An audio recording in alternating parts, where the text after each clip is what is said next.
नमस्कार दोस्तों, आज के हमारे इस वीडियो में हम आपके लिए जितिया व्रत की कथा लेकर आए हैं। एक समय की बात है, नर्मदा नदी के पास कंचनवटी नाम का एक नगर था। नदी के पश्चिम दिशा में मरुभूमि थी, जिसे बालूहटा कहा जाता था। वहाँ विशाल पाकड़ का एक पेड़ था। उस पेड़ पर चील रहती थी। पेड़ के नीचे एक खोखर था, जिसमें सियारिन रहती थी। चील और सियारिन में गहरी दोस्ती थी। एक बार दोनों ने मिलकर कुछ स्त्रियों को जितिया व्रत करते हुए देखा।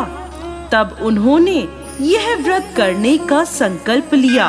फिर दोनों ने भगवान ज्योतवाहन की पूजा करने के लिए निर्जला व्रत रखा। व्रत के दिन उस नगर में एक बड़े व्यापारी की मृत्यु हो गई और व्यापारी का दाह संस्कार उसी मरुस्थल पर किया गया। दिन बीतने के बाद जब रात हुई, तब वहाँ मौसम खराब हो गया। बिजली कड़कने लगी और बादल गरजने लगे। वहाँ पर बड़ा तूफान आ गया। अब सियारिन को भूख लगने लगी। मुर्दा देखकर वो खुद को रोक ना पाई और उसने व्यापारी के शरीर को खा लिया और उसका व्रत टूट गया। पर चील ने संयम रखा और नियम व श्रद्धा से अगले दिन व्रत का पारण किया। फिर अगले जन्म में दोनों सहेलियों ने ब्राह्मण के परिवार में 2 पुत्रियों के रूप में जन्म लिया। चील बड़ी बहन बनी और उसका नाम शीलावती रखा गया। शीलावती की शादी बुद्धिसेन के साथ हुई। सियारिन छोटी बहन के रूप में जन्मी और उसका नाम कपूरावती रखा गया।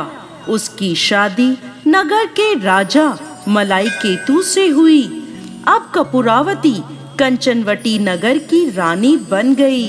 भगवान ज्योतवाहन के आशीर्वाद से शीलावती के 7 पुत्र हुए, पर कपूरावती के सभी बच्चे जन्म लेते ही मर जाते थे। कुछ समय बाद शीलावती के 7 पुत्र बड़े हो गए।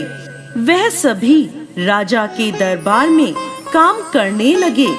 कपूरावती के मन में उन्हें देखकर ईर्ष्या की भावना आ गई और उसने राजा से कहकर शीलावती के सभी पुत्रों के सर कटवा दिए और उन्हें 7 नए बर्तन मंगवाकर उनमें रख दिया और लाल कपड़े से ढककर शीलावती के पास भिजवा दिया।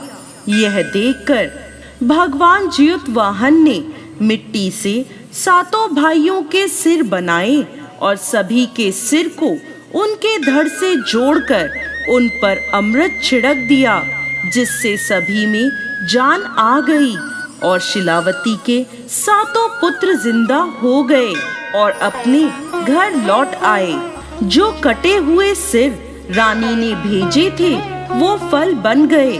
दूसरी ओर रानी कपूरावती शीलावती के घर से पुत्रों की मृत्यु का समाचार सुनने के लिए व्याकुल थी।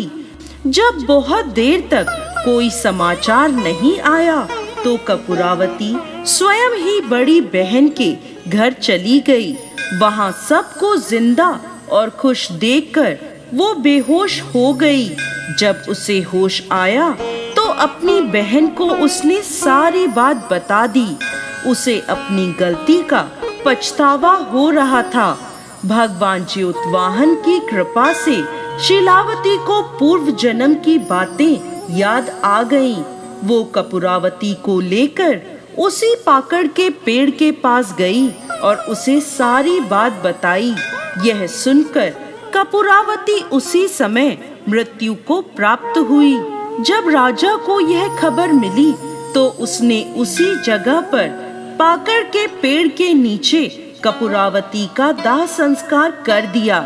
हे भगवान ज्योतवाहन, जैसे आपने शीलावती के 7 पुत्रों की रक्षा करी, वैसे ही इस कहानी को कहते, सुनते और हुंकार भरते सब पर कृपा करना।